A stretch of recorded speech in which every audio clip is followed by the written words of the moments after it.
बिस्मिल्लाहिर्रहमानिर्रहीम। अस्सलाम वालेकुम नाज़रीन, आप यूट्यूब और फेसबुक चैनल देख रहे हैं। मैं राना उज़ैर हूँ। नादरगाम आखिरकार फैसले का दिन आ चुका है और ये फैसले का दिन इस वक्त आपने टाइमिंग मैच करनी है कि बहुत बड़ी चीज़ें जो हैं वो पाकिस्तान की सियासत में होती हुई आपको दिखाई भी दे रही होंगी, क्योंकि निगरान वज़ीर-ए-आज़म आने वाले हैं, निगरान हुकूमत आने वाली है और PDM की हुकूमत घर जाने वाली। उसके बाद नए इलेक्शंस होंगे और फिर पाकिस्तान की आवाम जिसको चाहेगी उसको मुंतखब करेगी। और हालांकि ऐसा होता हुआ नजर नहीं आ रहा, क्योंकि इस्टेब्लिशमेंट ने बहुत सारे प्लान्स को तैयार कर रखा है, जिसमें इमरान खान को माइनस करने, रास्ते से हटाने और इंतखाबी उखाड़े से उनको निकाल कर माइनस करके ये इंतखाबात जो है वो लड़ना चाहते हैं। लेकिन अब की बार ऐसा होता हुआ दिखाई नहीं दे रहा। मैं कुछ बड़ी खबरें और बहुत बड़ी ब्रेकिंग न्यूज़ लेकर आपकी खिदमत में हाजिर हुआ हूं। सबसे पहली खबर पर आज जनाब हमने बात करनी है कि GHQ में एक बहुत बड़ा और हंगामी किस्म का इजलास हुआ है और बहुत बड़े फैसले हो चुके हैं।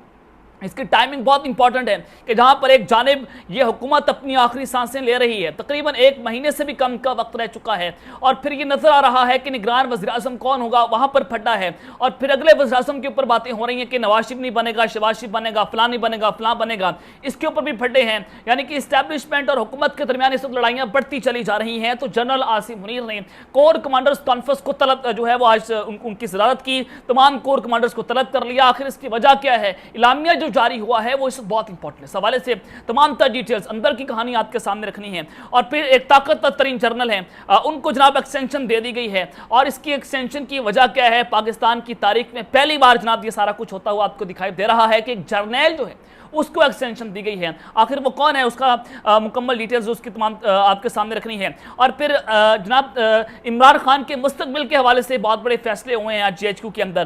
क्या कुछ होने जा रहा है? इमरान खान की गिरफ्तारी से लेकर उनको माइनस करने तक बहुत अहम फैसले हुए हैं। और अगला वज़ीर-ए-आज़म कौन होगा, इस हवाले से भी बहुत सारे फार्मूला जो हैं वो तय हो चुके हैं कि तमाम डिटेल्स आपके सामने रखूंगा। लेकिन अगर आपने चैनल को सब्सक्राइब नहीं किया, चैनल को सब्सक्राइब कर लें, बेल आइकन को दबा दें, आने वाली तमाम तरह अपडेट्स आपकी खिदमत में बर वक्त पेश होती रहे। नादरगाम पाकिस्तान जो है वो तरक्की करता हुआ आपको नजर आ रहा है कि एक वो मुल्क जो 6% तरक्की कर रहा था, आज पाकिस्तान डिफॉल्ट हो चुका है। और आज पाकिस्तान के आर्मी चीफ ये कहते हैं कि जनाब पाकिस्तान तरक्की कर रहा है, पाकिस्तान की तरक्की की राह में रुकावट बनने वाले पाकिस्तान के दुश्मन हैं। यानी कि 6% मुल्क तरक्की कर रहा था, जनरल बाजवा ने पाकिस्तान पर रजीम चेंज ऑपरेशन किया और PDM की हुकूमत को हम पर मुसल्लत किया और पाकिस्तान डिफॉल्ट कर गया। यानी कि दुश्मन कौन है इसका अंदाजा आप यहां से लगा सकते हैं। लेकिन दाती तौर पर जनरल आसिम मुनीर के दुश्मन जो है वो इमरान खान साहब हैं।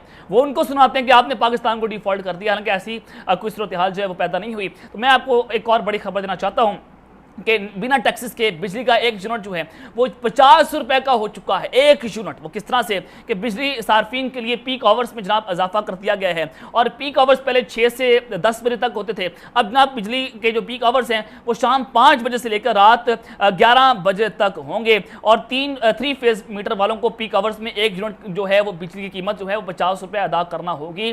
तो जनाब आपके समझ लीजिए कि पाकिस्तान में बिजली की कीमतों में हैरान कौन होश रुपये जो है वो इजाफा हुआ है और गरीब का जीना जो है वो मुश्किल हो चुका है। अब यानी कि 30 अरब रुपए बजट के अंदर सब्सिडी दी गई थी यूटिलिटी स्टोर्स को।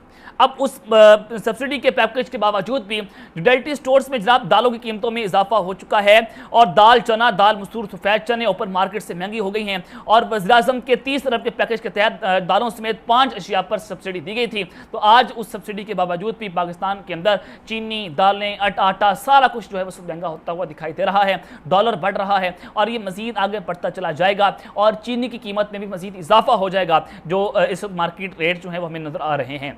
अब जनाब पाकिस्तान तहरीक इंसाफ जो है उसको तोड़ने की सारी एक साजिश हो रही है। आज KPK में परवेज़ खटक साहब जो हैं उनकी लॉन्चिंग की गई, लेकिन वो लॉन्चिंग जो है वो ज़्यादा देर तक नहीं चल सकी। मैं आपको ये बताना चाहता हूँ कि आज़ाद जम्मू कश्मीर के जॉइंट सेक्रेटरी आसिफ गुजर जो है वो आज पीपल्स पार्टी में शामिल हो गए हैं। पाकिस्तान तहरीक इंसाफ के जॉइंट सेक्रेटरी थे और सेक्रेटरी जनरल पीपल्स पार्टी सैयद नैयर हुसैन बुखारी ने कहा कि हर जिला से कदम शख्सियात पीपल्स पार्टी में शमूलियत की ख्वाहिशमंद हैं और पीपल्स पार्टी का इंतखाबी निशान तीर कामयाबी की ज़मानत होगा। और इलामिया पीपल्स पार्टी के मुताबिक पाकिस्तान तहरीक इंसाफ की जो जॉइंट सेक्रेटरी हैं आसिफ गुजर साहब, उन्होंने आज जनाब ये पीपल्स पार्टी में अपनी शमूलियत इख्तियार कर ली है। तो गन पॉइंट पर हाईजैक करके पाकिस्तान तहरीक इंसाफ को जो है वो तोड़ने की कुछ साजिशें की जा रही हैं। तो इसके पीछे पाकिस्तान की इस्टेब्लिशमेंट लगी हुई है ताकि इमरान खान साहब को कमज़ोर किया जाए। और आज जो परवेज़ खटक साहब ने अपनी पार्टी जो है उसको लॉन्च किया और उसमें तकरीबन 80% वो लोग हैं जिसको इमरान खान साहब टिकट देना ही नहीं चाहते थे और ना इमरान खान साहब ने उनको टिकट दिया। और तकरीबन ये तादाद जो है वो 8 से 10 हो चुकी है। यानी कि 57 अरकान की उन्होंने दावा किया कि 57 अरकान हमारे साथ खड़े हुए हैं, 8 से 10 लोगों ने परवेज खटक साहब ने ऐलान लाताल्लुकी कर दिया कि जनाब हम इनकी जमात के अंदर शामिल नहीं हैं। तो 30-40 की जमात आज पाकिस्तान के अंदर लॉन्च हुई और वो भी कम होती चली जा रही है। तो आज परवेज खटक साहब जो है उनका ज़मीर जागा और रजीम चेंज ऑपरेशन के बाद ये वही शख्स है जो इमरान खान का दिफा भी करता रहा। ये धरना भी आया, इमरान खान की गिरफ्तारी हुई, ये उस वक्त भी आया। ये इमरान खान साहब की पीठ पर छुरा कौंप रहा था और ये वज़ीर-ए-आज़म बनने की सीवी भी GHQ में जाकर देता था कि जनाब मैं वज़ीर-ए-आज़म बनना चाहता हूँ। असद उमर भी अपनी सीवी देते थे और शाह महमूद कुरैशी जाकर भी GHQ के अंदर अपनी सीवी दिया करते थे। और इन्हीं 3 लोगों ने इमरान खान और जनरल आसिम मलिक के दरमियान फड्डा मजीद बढ़ाया, क्योंकि जब ये इमरान खान साहब उनको मुलाकात करने वहां पर भेजते थे तो ये वहां पर जाकर कोई और बात करते थे और इमरान खान को अगर कोई और बात बताते थे। 3 लोगों ने जनाब अपनी जो है वो लाइन जो है वहां पर सेट करना शुरू की थी। तो आज परवेज खटक साहब का ज़मीर जागा और बल्कि इनकी आज इनका ज़मीर मर गया। ज़मीर जाग रहा तो मैं इनको चलें टॉन्ट कर रहा हूं, लेकिन मैं आपको अगर ओरिजिनली एक बात बताऊं, अगर आपको मैं बात बताऊं कि जनाब ये इनका आज ज़मीर जो है आज पाकिस्तान के अंदर सियासत और ताकत जो है उसका नंगा नाच भी आप देख रहे हैं। उन्होंने कहा कि पाकिस्तान तहरीक इंसाफ ने 3 से 4 मरतबा इलेक्शन के मौके क्यों ज़ाया किए। ये सवाल बहुत गहरा है। PTI ने क्यों ये वक्त ज़ाया किया, क्योंकि एक बहुत बड़ा राज है, जब ये राज खुलेगा तो सबकी आंखें खुल जाएंगी। यानी कि 25 मई के बाद आज एक 17 जुलाई है और 1 साल के बाद इनको ये नज़र आ रहा है कि पाकिस्तान तहरीक इंसाफ ने 3 से 4 मरतबा इलेक्शन जो है वो ज़ाया किया था। तो ये राज खुल रहा है। 1 साल के बाद जनाब ये बात कर रहे हैं जो है वो आज उन्होंने प्रेस कॉन्फ्रेंस की और सबकी आंखें खुल जाएंगी कि क्या प्रोग्राम किया था, सबको सोचना है कि ये हमारा जमहूरी मुल्क है, इलेक्शन होने चाहिए। और उन्होंने परवेज़ साबिक़ वज़ीर-ए-आला जो है महमूद खान साहब उनकी हमरा प्रेस कॉन्फ्रेंस की और कहा कि हमारा मुत्तफ़िका फैसला है कि नई जमात PTI पार्लियामेंटेरियन की बुनियाद रखें और हमारे साथ हम ख्याल रकीन जो है वो असम्बली में इकट्ठे हों और मेरा फैसला पाकिस्तान के मफाद में होगा। पार्टी मंशूर और झंडे से मुतल्लिक जल्द ऐलान करेंगे। मैंने और महमूद खान ने सूबे में दोबारा हुकूमत की है, 2 बार हुकूमत की। तो जनाब इन्होंने ये सारी चीज़ें आज बताई हैं, लेकिन जो दराएँ हैं वो ये बताते हैं कि जनाब ये जो चीज़ें हैं वो परवेज़ खटक के हक में नहीं हैं। पूरा KPK जो है वो इस वक्त इमरान खान के साथ खड़ा हुआ है और जितने भी लोग टिकट होल्डर्स हैं वो भी इमरान खान साहब के साथ खड़े हुए हैं। सारे लोटे सारे टोला जो है वो जो गंदा टोला था, जो पाकिस्तान तरीके साहब जिनको साफ करना चाहती थी, वही लोग जो वो जाकर परवेज़ खटक साहब के साथ जाकर मिले हैं।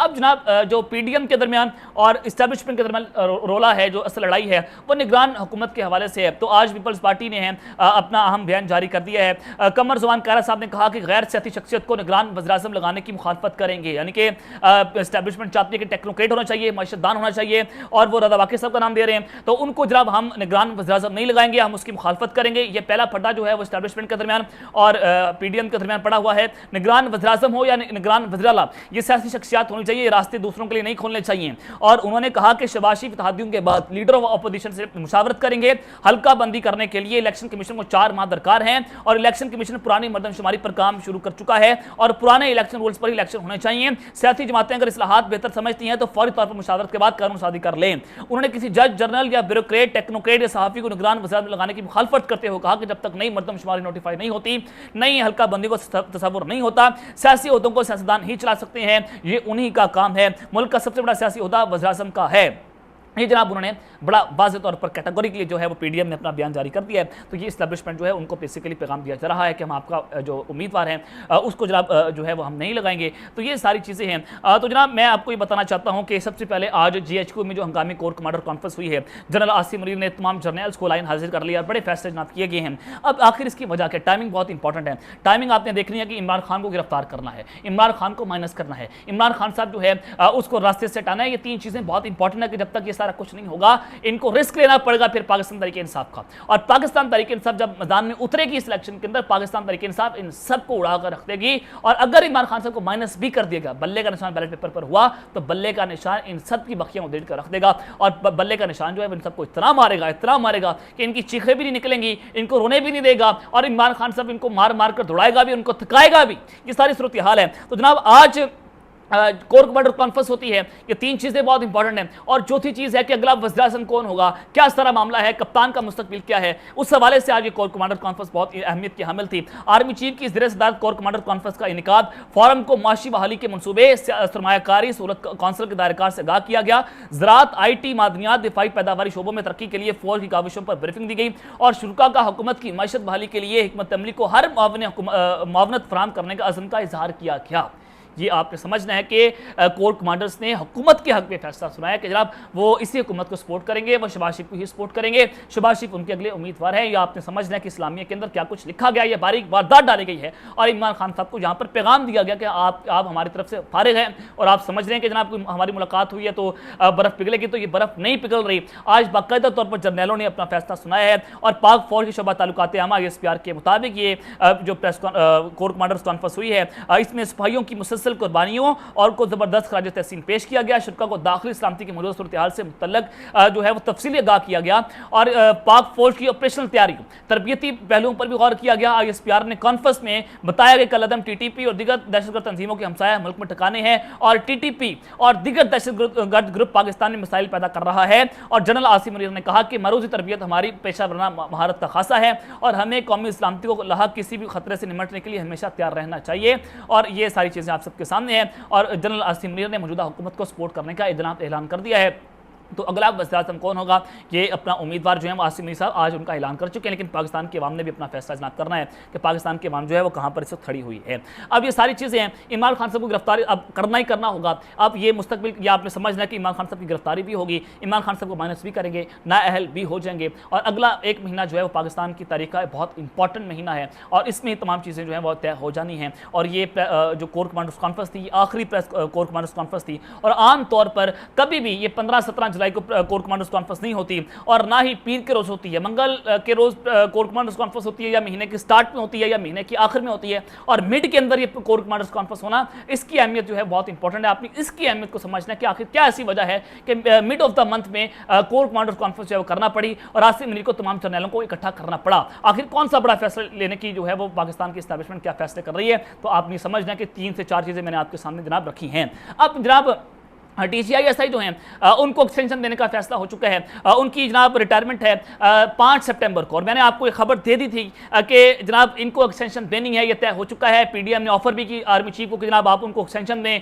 क्योंकि इलेक्शन आ रहे हैं और नदीम अंजुम साहब बेहतर तौर पर जानते हैं कि उन्होंने कैसे चीज़ों को मैनेज करना है। वो एंटी इमरान भी हैं, वो हमारे साथ बेहतर काम भी करेंगे, उनका वर्किंग रिलेशनशिप भी अच्छा है और वो आपके साथ भी बेहतर काम करेंगे। तो 1 साल के लिए DCI lieutenant general Nadeem Anjum को एक्सटेंशन दे दी गई है। पाकिस्तान पर एक बार फिर से शब खून मारा गया है और ये कभी ऐसा नहीं हुआ कि एक DCI को जनाब एक्सटेंशन दी गई हो। ये पाकिस्तान की तारीख में पहली बार ऐसा हो रहा है और ये आपने समझना है कि ये पूरा एक कंपनी ने सहूलत जो है वो अपना प्लान तैयार किया हुआ है कि किस तरह से इमरान खान साहब को हमेशा के लिए रास्ते से हटाना है और हम ख्याल ग्रुप जो है वो पाकिस्तान के ऊपर मुसल्लत है। तो अब तक लेते हैं, अपना ख्याल रखिएगा और इस चैनल का अपना ख्याल रखना है। अल्लाह ने के बाद पाकिस्तान जिंदाबाद।